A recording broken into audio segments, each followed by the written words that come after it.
Madame Bovary, capítulo 1. Nos hallábamos en el estudio cuando entró el provisor, seguido de un novato vestido de burgués y de un bedel que llevaba un gran pupitre. Los que dormían se despertaron y todos se levantaron como sorprendidos en su trabajo. El provisor nos hizo un gesto para que nos sentásemos y después, volviéndose al maestro de estudios, le dijo a media voz: «Señor Roger, he aquí un alumno a quien os recomiendo. Entra en la 5ª clase. Si su trabajo y su conducta lo merecen, pasará con los mayores a donde su edad requiere».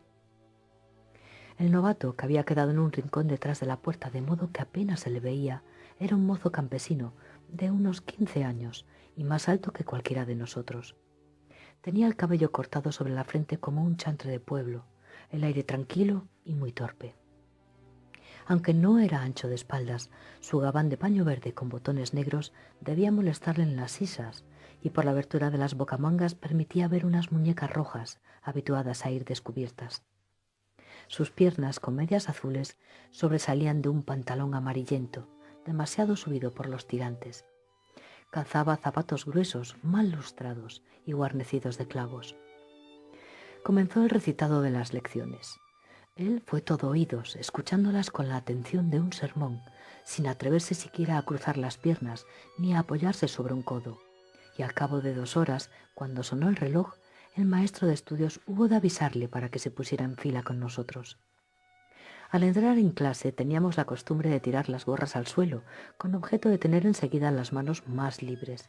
Había que lanzarlas desde el umbral de la puerta por debajo del banco, de tal modo que chocasen contra el muro y levantasen mucho polvo. En ello consistía el mérito. Pero, bien porque no hubiera observado la maniobra o porque no se atreviese a intentarla, terminó la oración y el novato aún tenía su gorra entre las rodillas. Era uno de esos birretes de orden compuesto, donde se encuentran elementos de gorro de pelo, de chacó, de sombrero redondo, de gorra de nutria y de gorro de algodón. En fin, era una de esas pobres prendas cuya muda fealdad posee profundidades de expresión como el rostro de un imbécil. Su forma era ovoide y estaba repleta de ballenas. Comenzaba por 3 rodillos circulares. Luego, separados por una banda roja, alternaban rombos de terciopelo y pelo de conejo. Seguía una especie de saco que terminaba en un polígono de cartón cubierto con un bordado de trencilla complicada y del que pendía, al extremo de un largo cordón demasiado fino, un pequeño bordado con hilos de oro, a modo de borla. La gorra era nueva y la visera brillaba. «Levantaos», le dijo el profesor. Se puso en pie, se le cayó la gorra y toda la clase se echó a reír. Él se inclinó para recogerla. Un vecino se la tiró de un codazo y él la recogió nuevamente. «Desembarazaos de una vez de vuestra gorra», dijo el profesor, que era un hombre de buen humor.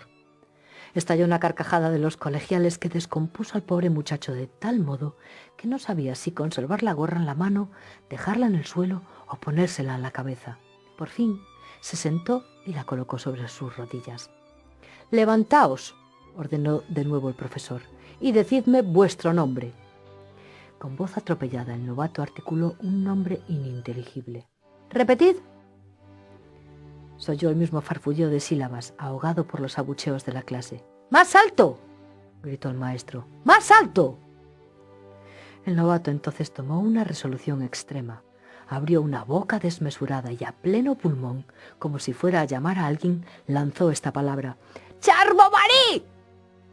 Estalló bruscamente un jaleo que fue increscendo, con gritos y voces agudas. Se aullaba, se ladraba, se pateaba, se repetía «¡Char Bovary! ¡Char Bovary!». Luego aquella baraúnda se arrastró en notas aisladas, calmándose con gran dificultad, mientras saltaba a veces repentinamente aquí y allá a lo largo de un banco, alguna risa ahogada, como un petardo mal apagado.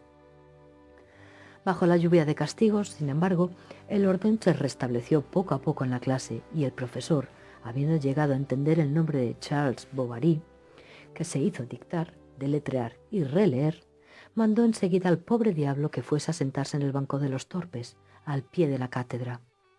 El aludido se puso en movimiento, no sin una vacilación. «¿Qué buscáis?», le preguntó el profesor. «Migo», respondió tímidamente el novato, lanzando miradas inquietas en derredor. «¡500 versos a toda la clase!», exclamando con voz furiosa detuvo, como el cuo sego, una nueva borrasca. «¡Permaneced tranquilos!», continuó el profesor, indignado y secándose la frente con el pañuelo que acababa de sacar de su gorra. «En cuanto a vos, novato, me copiaréis 20 veces el verbo ridiculus sum». Y luego añadió con una voz más dulce: «Bien, ya encontraréis vuestra gorra. No os la han robado». Todo volvió a la calma. Las cabezas se inclinaron sobre los cartapacios y el novato se mantuvo durante 2 horas con una dignidad ejemplar, aunque de vez en cuando alguna bolita de papel lanzada por la punta de una pluma iba a aplastarse contra su rostro. Pero se limpiaba con la mano y permanecía inmóvil con los ojos bajos. En el estudio de la tarde sacó los manguitos del pupitre, puso en orden sus cosas y dispuso cuidadosamente sus papeles. Vimos que trabajaba a conciencia, buscando todas las palabras en el diccionario y poniendo gran empeño en la tarea. Gracias sin duda a aquella buena voluntad, no tuvo que descender a la clase inferior, pues aunque sabía pasablemente las reglas, apenas tenía elegancia en los giros. Había comenzado el latín con el cura de su aldea, ya que sus padres le habían enviado a un colegio lo más tarde posible para ahorrar.